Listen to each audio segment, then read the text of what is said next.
Ky emision realizohet nga Telegrafi Maqedoni dhe mundësohet nga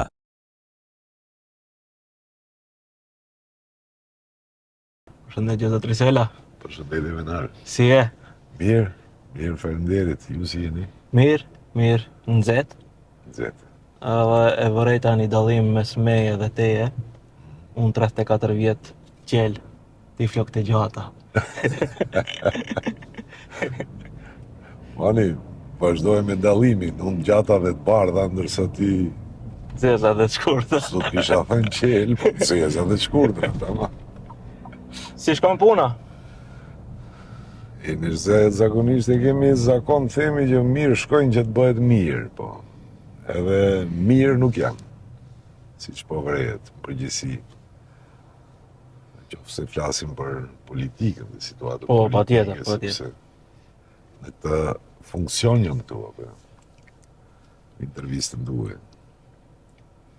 Po politikisht si shkon puna, sot e pash diskutohesh për ndryshimet e reja në qeveri, edhe pritet që prej një opozitarit të ketë çdo herë kritika ndaj pushtetit, po unë desha ta kthej mënyrën e pyetjes një gjë pozitive për qeverinë e re. Një gjë pozitive për qeverinë e re është një ndër pyetjet më të vështira që mund t'ja bësh një opozitari, aq më tepër një opozitari të regjur, si puna ime. Po, që je rrit në opozitë. E tani, ku di unë, nuk gjej dot një shkëndit vogël në lidhje me qeverinë e re, dhe një gjë e mirë e qeverisë. S'di, për sa kohë që ka nisur me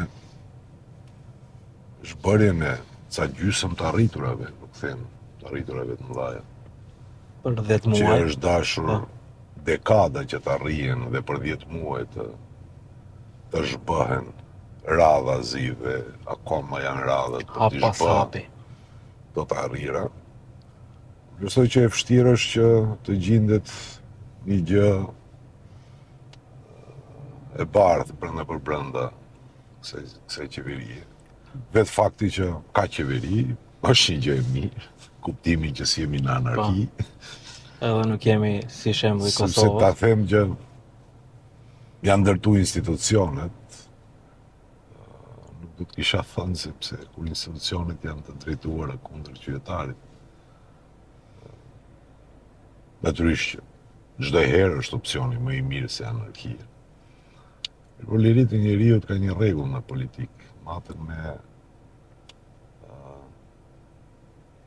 kufizimet e vogla të lirisë që i bën qytetarit dhe kufizimet të tilla të lirisë gjatë kësaj qeverisje ka pas plot.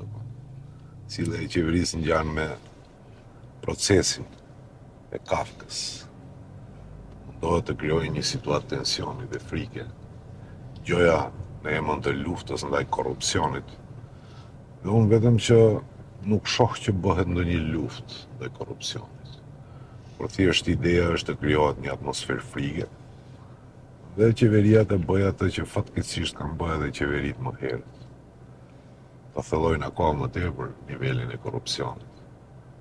Ta thellojnë akoma më tepër në hendek rritjen ekonomike. Të bllokojnë ashtu siç kanë bërë procesin e reintegrus, që është në askund. Ndryshimet kushtetuese akoma nuk shohim që do të kenë ndonjë epilog me futjen e bullgarëve në prag. Kështu që kjo është pak a shumë. Kur kam pyetur Elmi Azirin, deputetin tuaj, për këtë njëjtën pyetje, më tha janë të mirë për shembujt e keq që i japin. Mirë, pak a shumë aty. Kjo retrospektiv prej 2014-s e këndej, domethënë më duhet mund ta paramendoj përgjigjen, po cili ka qenë gabimi deri tash. Me që e paramendon, domethënë që është e vërtetë, po. E kam dëgjuar në emisionet e tjera. Mirë, ja po do të befasoj, nuk do t'jap përgjigje që e ke prit. Okej. E kam thënë edhe në kuadër të strukturave politike. Natyrisht që unë jam njeri si gjithë tjerët edhe njerëzit bëjnë gabime. Po, patjetër. Pa marrë parasysh pozicionet që i ke brenda një shoqërie dhe i përsëri në fund ditës je njeri i zakonshëm. Po, normal. Si gjithë tjerët, je prind, je bashkëshort. Dhe prandaj bëjmë gabime. Nga kjo perspektivë, në qoftë se do t'i kisha nveshur një gabim vetes, përveç faktin që bëra një kryetar që ma përçau partinë, E pritshme. sepse këtu aludoj. Po, e kam dëgjuar. Është që unë kam dashur që ta përshpejtoj ndryshimin, ta sjell sa më shpejt ndryshim. Dhe bazuar ke ky parimi imi, për të sjellë një ndryshim sa më shpejt, sepse ndryshimet brenda një shoqërie janë të shëndosha. Kam bërë që me veprimet e mia të mbijetoj në skenën politike, politikan të cilët lënë shumë për të dëshiruar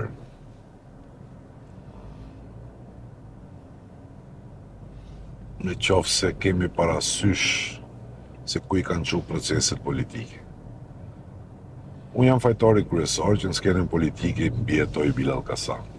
Dhe kjo duhet të thënë. Unë jam fajtori kryesor që në skenën politike mbjetoj Alternativa dhe Afrim Gashi. Prandaj e them që kam dashur që ta përshpejtoj ndryshimin. Në 2020 e arritëm në një farforme.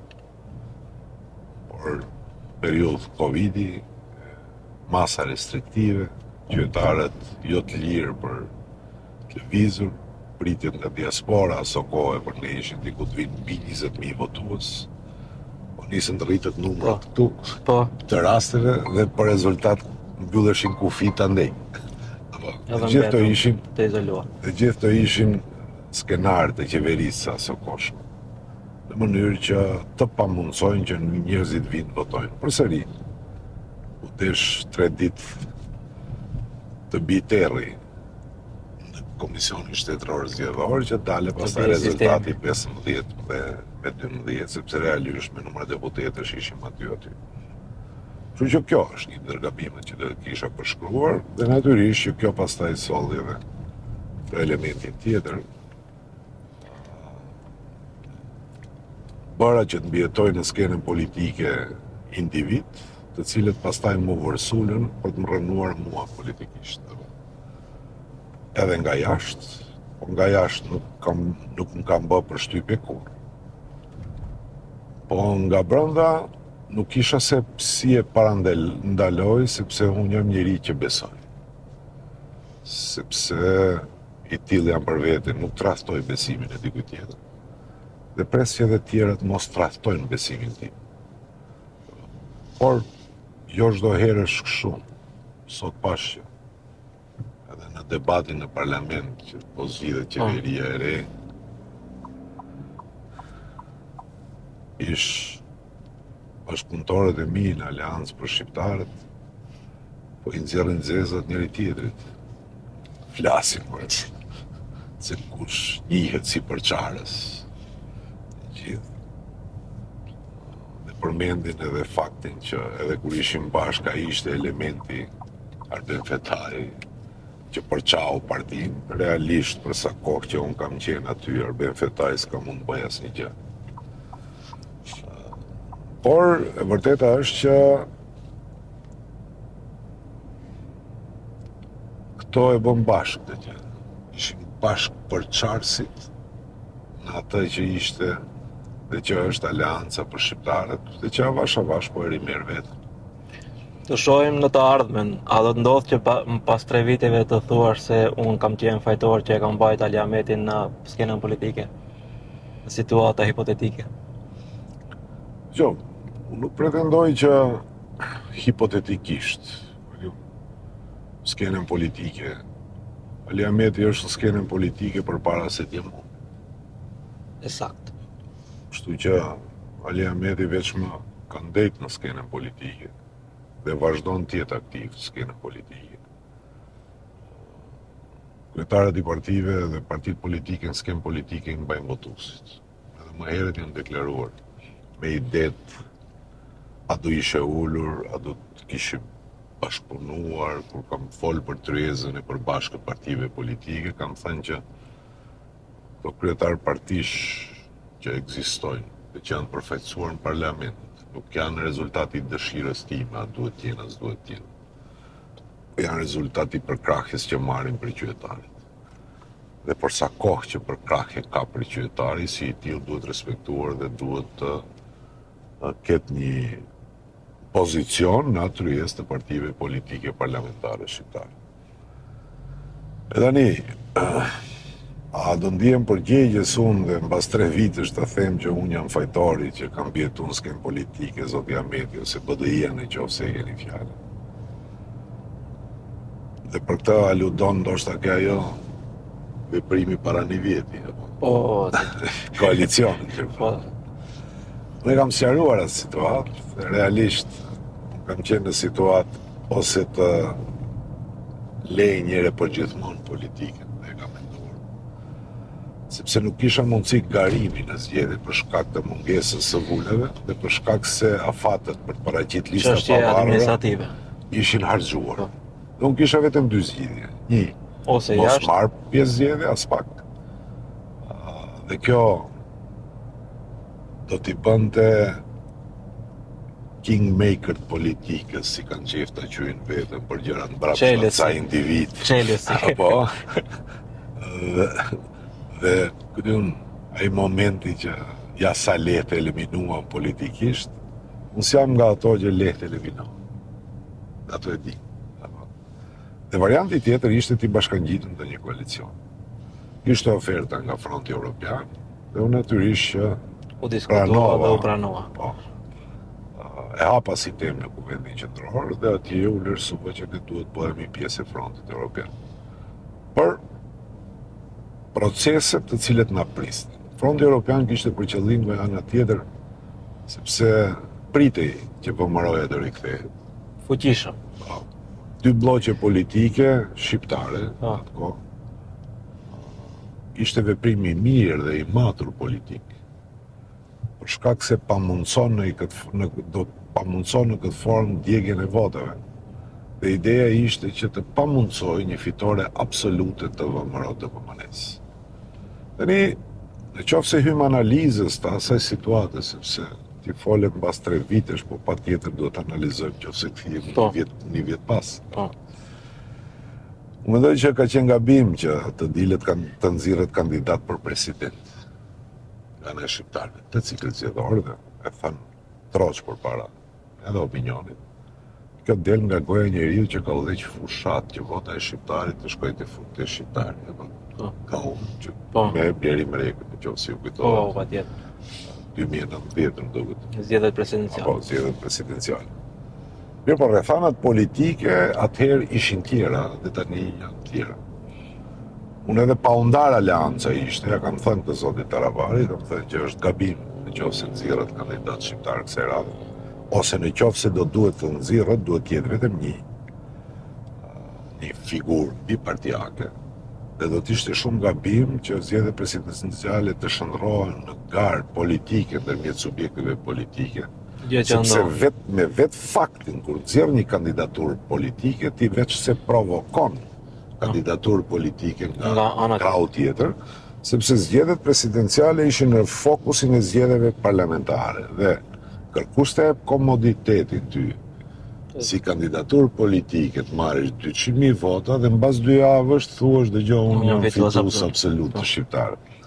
Do thënë, ky efekt u desht për. Me fjalë, unë këtë situatë ja kam sqaruar zotit Taravari. Akoma nuk ishim dallë. Për hir të vërtetës ja kam sqaruar këtë situatë edhe kryeministrit të Kosovës, zoti Kurti, i cili në atë periudhë kam pas një takim në lidhje me këtë temë. E mbaj mend. Dhe qartas ja kam thënë se këtë çdo ndodh. Sepse garimi me kandidaturë politike dhe i pari që e shpalli këtë kandidaturë ishte zoti Taravari, apo. Kjo provokoi pastaj kandidaturën tjetër nga ana e Frontit, zoti Bujar Osmani. Ne koalicionin akoma nuk e kishim bërë në këtë situatë, që ndodhi, krijoi atë që unë kisha frikë.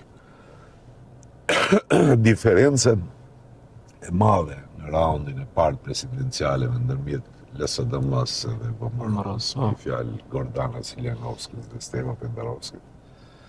Dhe tani mbas 2 javësh kjo i rriti në mënyrë eksponenciale numrat dhe votuesit tek VMRO-ja, kur dihet tani më që fituesi zgjedhjeve do të jenë VMRO DPMNE.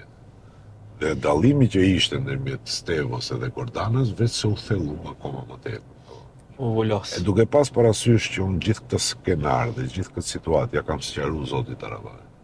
Lind pyetja. Pse e nxorri kandidaturën? Kujt deshi ti shërbej? VMRO-s? Të ka tregu? E ke pyet? Jo sepse u largua. Në momentin që shpalli kandidaturën, u largua dhe sot e kësaj dite si më parë. Ai hiku prej partisë.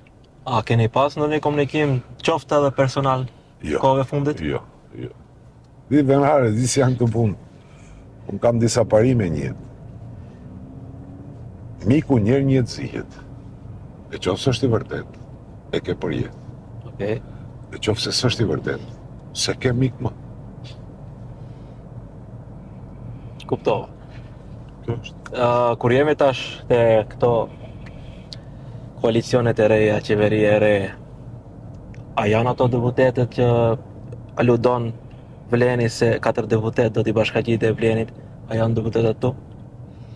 Ti dhe 3 tjerë. Dhe më thënë, a jam unë bashkë me 3 mbrapa të makina vogël.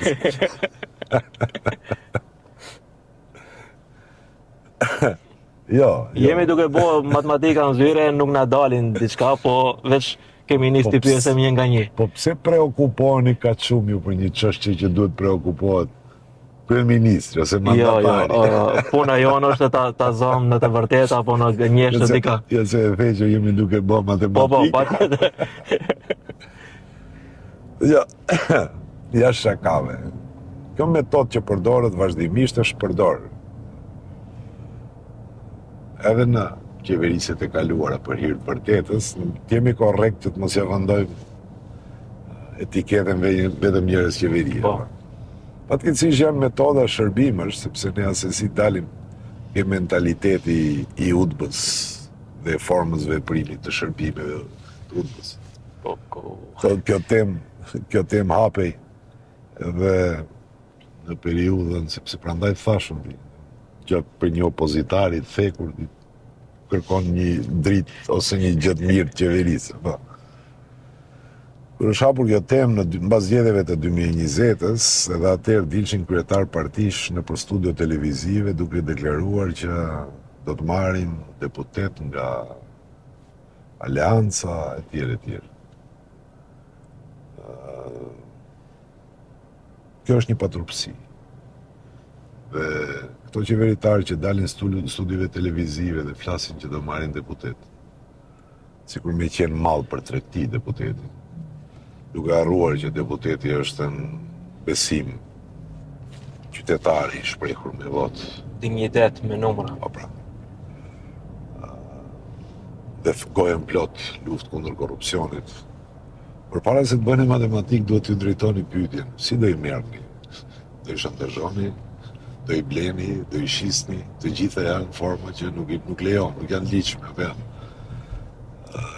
Prandaj duhet të jenë përgjegjshëm njerëzit. Ke metodat që thash të shërbimeve është qëllimi i këtyre deklaratave, dhe atëherë kam thënë, është të krijohet mosbesim brenda njerëzve, të një koalicioni, të një partie politike, dhe të veprojnë në një idenë që e prit kush është, dhe ta shohin me armiqësi dhe pa besim njëri tjetrit brenda një grupi. Krijohet përçarje. Po. Dhe kështu, kjo është përçarja e parë. Zanafilla e përçarjes. Nuk është e vërtet. Jo, e kaluara flet për gjithë secilin prej ne sot. Apo. Aleancës për shqiptarët nuk i ka ik asnjë deputet. Për sa kohë kam udhëhequr unë. Kujtohet një bisedë kur nisën të takimet e para, të lëvizjet që ndodhe një Hiseni i Gradecit që iku. që bëri ato lëvizjet që bëri, Taravari me të pot njëjtin stil. Ishten edhe 2 deputet Zjadini do t'i marrë. Shkop se t'i merën Zjadini sepse edhe në lirë dhe janë deputet të aleancës dhe për rezultat kur s'kam ndërtu parimin në principin e krijimit të raporteve në parimin kryetar partije ose lideri dhe këto tjera duhet të jenë të gjushëm. Ja. Qasja në grupin e Aleancës për Shqiptarët është kolegiale. Unë kam shumë nevojë të dëgjoj jo vetëm deputetët, por gjithë antarësinë e Aleancës, këndvështrimin që ato kam për situatën politike dhe bashkarisht të marrin vendimarrje. Unë çdo herë kam trajtuar dhe kam ditur të i trajtoj deputetët, por edhe antarë tjerë të kryesisë dhe të partisë si bashkëmendimtar, si miqë dashamirë, si njerëz me të cilën ti ndan halle dhe njerëz me të cilët ti ndërton vizion dhe ardhmëri. Dhe prandaj ne jemi të unifikuar, kemi qenë dhe unë pikërisht, vazhdimisht fatkeqësisht duhet kthehemi një vit më vonë, më mbrapa.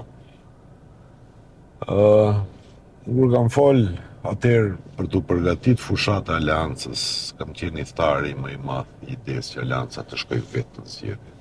Dhe prandaj u luftova, siç duket. Kam thënë që ne kemi çfarë të themi shqiptarëve. Jemi e vetmja parti politike që kthehemi te qytetari ashtu siç na dërgoi në parlament. Po. Na dërgoi me 8 deputet dhe me 8 deputet ne i rikthehemi qytetarit shqiptar dhe kjo tregon seriozitet. Kjo tregon respekt ndaj votës së qytetarit shqiptar. Respekt ndaj respektit. Po. Dhe armë më e fort politike se sa kjo. Përveç kësaj, ne kishim realizime nga opozita. Po. Ligji për mbështetësi, tem 30 vite që nga pavarësia e Maqedonisë së Veriut ne zgjodhëm vetëmosmëri, duke bllokuar parlamentin dhe shumë e shumë tema tjera, Aleanca për Shqiptarët ka brumin për të zgjedhur. Aleanca për Shqiptarët, njëna është tash në Komanov, njëna në Gostivar, njëna në Strug. Jo, nuk du të kisha thënë kështu. Jo, bazohen në deklarata që thuhet. Mirë tani deklaratat. Fatkeqësisht e di si, Aleanca për Shqiptarët është tek çdo shqiptar. Dhe unë me veprime konkrete kam treguar vizionin tim për Aleancën për Shqiptarët. Unë isha kryetar komune, ku e themelova Aleancën për Shqiptarët. Unë po ashtu pa të bë koalicion që të rrezikova mandatin tim si kryetar komune dhe çova pushtetin tim në zonën numër 6, ku prodhohen deputet. Numri më i madh deputet. Numri më i madh deputet. Apo.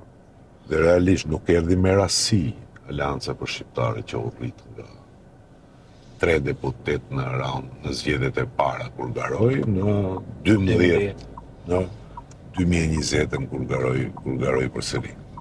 Dhe me i fjalë, nuk ka Aleancë të Kumanovës, nuk ka Aleancë të Gostivarit, nuk ka Aleancë të Strugës, ka Aleancë për Shqiptarët. Dhe shumë shpejt do të zgjidhet kjo çështje. Presim epilogun e vendimit në gjyqin e apelit në Gostivar që për mua është e pakuptimit. Për mua e pakuptimit. Ka shumë kuptim. Për mua është pret shteti pa kuptim. Po pikërisht kjo ka të bëjë me bllokimin e epilogut të çështjes së vulave, po t'jeni sigurt një gjë do ndodh. Për momentin goxha mdhem kur nga lloj gojësh të pista del fjala Aleancës për Shqiptarët. Dhe në momentin që do zgjidhet kjo epilog do ta kenë ndaluar që ta përmend. Një ish zyrtar lokal, nuk e përmendi emrin për shkak korrektësie, shok i mirë prej Tetove, tha na si na rejti kretë kretarët, tha Ali Ahmeti.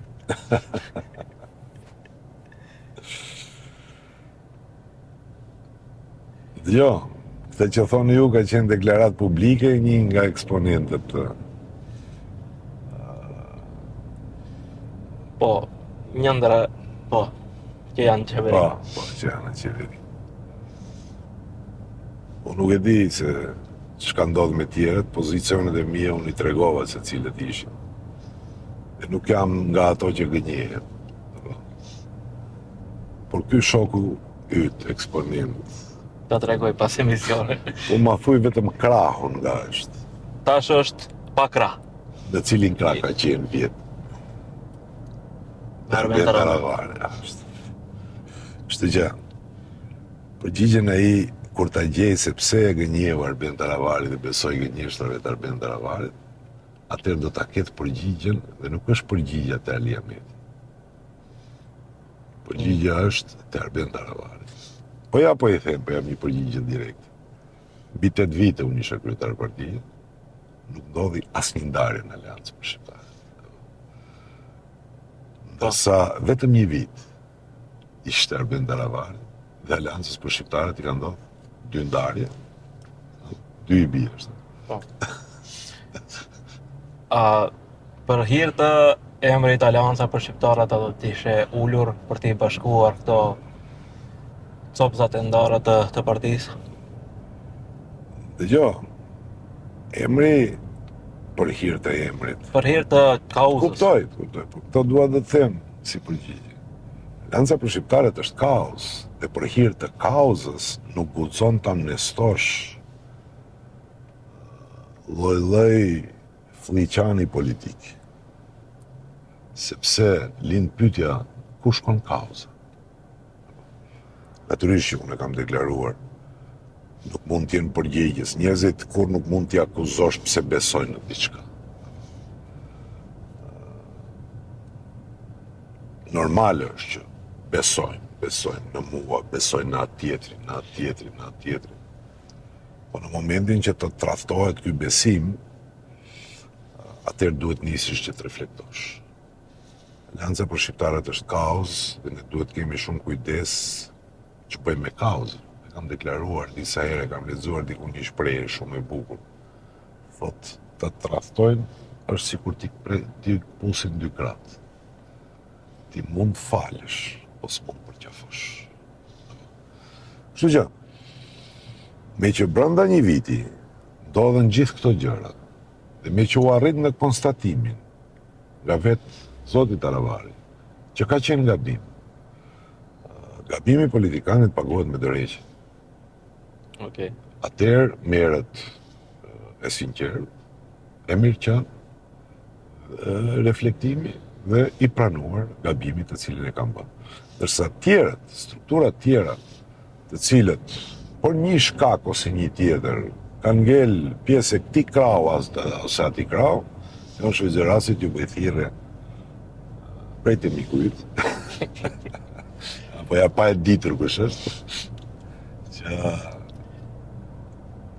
ne bashkë kemi ndërtuar këtë parti, dhe ne bashkë kemi për detyrë që ta ringrejmë aty ku duhet, aty ku ishte, dhe akoma më të fortë. Sepse realisht lëvizjet që ndodhen vjet kanë kriju një konfuzion tek është qetësuese lart te këto që bëjnë politikë, te qytetari i zakonshëm. Nuk din të bëjnë tallimin e linjave ndarëse ndërmjet subjekteve politike. Dhe kjo është e keqja më e madhe që na ka ndodhur ne gjatë kësaj periudhe, dhe ne duhet të rikthejmë dhe të ndërtojmë këto linja ndarëse. E nëse linjë ndarëse, këtë unë është s'do të përmet politikan me emra.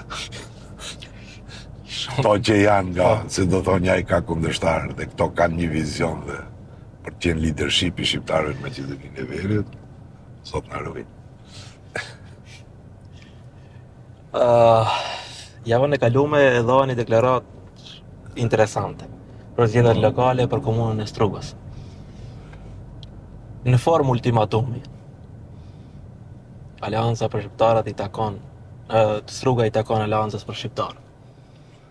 Me harë, me të vërtet që unë nuk di se si njëri bie në vështirësi në momentin që transmetohen deklaratat e dhëna, nxjerrën nga konteksti dhe transmetohen sipas nevojave që dikush ka. Okay. Dhe ai kryeministri i Shqipërisë përdor atë prej kazaneve, si e ka. Unë nuk e loj vetës që të përcaktoj e kujt është Okay. një komunë. Nuk e loj vetës. Sepse në fundit, respektoj më tepër se gjithçka në demokraci respektoj votën e qytetarit, verdiktin e tyre. Dhe pastaj me të vërtet që për mua ishte pa kuptimt, ose nuk lexoj njerëzit, po presupozoj që ato që i thon vetës një tip analisti politik, duhet ta dëgjojnë edhe pyetjen, edhe përgjigjen e një pyetje që më parashtron gazetari. Okay. Pyetja ishte, deri ku janë bisedimet për zgjedhjet lokale në kuadër të frontit evropian. Okay. Përgjigja ime ishte që akoma jemi në procese sipër, kur të kemi ndonjë informat për ta ndarë për opinionin, do ta ndajmë. Po ç'bëhet në qoftë se hipotetikisht rruga, kam thënë sipas gjërave logjike, kandidatura brenda frontit evropian i Strugës duhet të jetë e aleancës për shqiptarët. Ndryshe, ç'kuptim ka Përfaqësisht. aleanca për shqiptarët brenda frontit evropian. Me këto unë do të them këtë tjetër, ne nuk jemi argat i kërkujt. Okay. Ne jemi argat vetëm i popullit dhe jemi shërptor të kauzave dhe bindjeve tona politike. Kështu që po mund të duk ultimative, s'paj kompromis me kauzat e aleancës, por natyrisht që debati rreth kësaj teme është shumë më e gjerë se sa vetëm Struga, unë e them edhe në atë intervistë që fronti ka edhe objektiva tjera, është hap çështja e legitimitetit, e reintegrimet. Tani mbët të ripërsëris atë që thash në emision, po okay. Po kjo ka qenë deklarata ime. Tani O do kishe garo? unë personalisht jo, nuk është që jam i interesuar për të garuar. Sepse fola pak më herët, më të rëndësishëm e shoh procesin e rindërtimit të aleancës në një fuqi konkurente në skenën politike. Se sa kryetar komune i Strugës. Mirë bon, në politik është e rregulli kur mos thuj kur. Patjetër. Kështu që në qoftë se vlerësimet brenda për brenda nesh do të jenë të tilla që duhet unë patjetër. Unë nuk u kam hik kur sfidave dhe betejave. Do ishte më interesant. Çka do ishte më interesant? Gara për Strugën. Nuk e di. Edhe ndoshta. Mund bëj më interesant, po.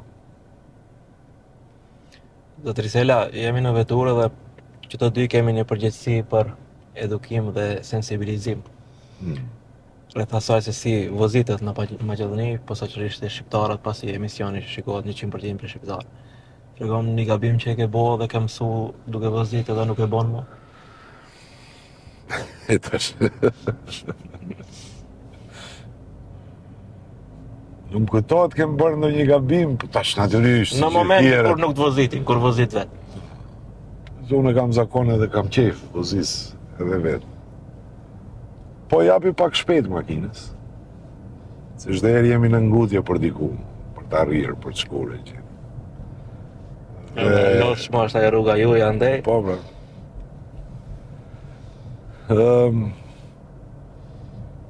Më kujtohet një shprehje kur kam dhënë provimin e lejes, përveç atyre testeve që mësohen me ABC. Teori. Po. Të ne, unë kisha edhe literaturë tjetër, mes tjerave kisha edhe një libër të Kroacisë, për ta përvecu më mirë. Ishte një shprehje të bukur që thonë të kështu. mbi 80 km/h. Nuk je duke i dhënë makinës, po je duke qelluar. Okej. Po. Mbi 80 km/h qellon diku. Po. Nuk vozit. Mund ta Kështu që duhet t'i përmbahet Po. këtyre parimeve. Reciproke është, nuk është vetëm siguria personale, po një vozitës i makinës mbi të gjitha duhet të ketë përgjegjësinë për tjetrin. Po, patjetër. Sepse çdo herë është dikush tjetër i pafajshëm, i cili mund të jetë viktima nga pakujdesia jote. Dhe gjithë secili e kemi në dorë që ta bëjmë realitetet shprehjen e famshme kur shton një jetë, ka shtu një botë. Njerëzit. Kështu që gjithë e kemi ne timonin në dorë Po. për shpëtuar plot botra e plot njerëz. Unë sa njerëz kam shpëtuar sot. Si do duk vozitja? Vozitja ka qenë në rregull. Kështu që të gjithë botrat që na kaluan përpara kanë qenë Të shpëtuar. të shpëtuar. Shumë faleminderit për kohën. Faleminderit për mundësinë. Ishte kënaqësi. Kënaqësia ime. Ky emision realizohet nga Telegrafi Maqedoni dhe mundësohet nga